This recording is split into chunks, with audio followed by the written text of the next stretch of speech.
ඉන් සහයෝගය දුන්න පෑනට පවා ගරුත්වය හැදෙන්න ඕන. මගේ ළඟ ඒ කාලේ තිබ්බා පෑන් මිටියක්. ඇයි? මට දුකයි පාඩම් කරලා ඉවරලා තින්ත ඉවරනාට පස්සේ මේක විසික් කරන්න.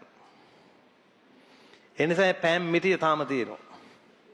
තාම තියෙනවා කියන එක මම ඉල්ලාස් කරගෙන මට මේ ළඟදී බලන්න බැරුණාද අපි හැම කොහෙද තියලත් දන්නෙත් නැහැ. කොහොම හරි මම ඒක එකතු කරගෙන තියන් හිටියා. මට එහෙම දුකක් තිබ්බා ඒ කාලේ. හරිද? ඒ කෙලෙහි ගුණ දැක්වීමේ ප්‍රතිඵලයේ විදියට පේනවද මට හම්බුණු තැන? මිනිස්සු අජීවී දෙයට ගරු කරද්දී එච්චර තැනකට එනවනම් ජීවී අයට ගරු කරනකොට කොහොම තැනකට එයිද? ඒකයි ඔය දෙමාපියන්ටයි ගුරුවරුන්ටයි ගරු කරන්න ඕන කියලා කියන්නේ. නැත්නම් ඒක කොඳු කැඩුන ලක්ෂණයක් නෙමෙයි. මේ දැන් 70නේ කියන්නේ. දැන් මුන් ගරු නොකරන හින්දා පරිසරයේ කොහොමද දෙන රිටර්න් එක? ඒකේ කර්මයේ වණ්ඩ වෙලා තියෙනවා හොඳ මිනිස්සුන්ටත් නරක මිනිස්සුන්ට දෙකටම. ඔයාලවත් මේක ටර්න් කරන්න. හරිද?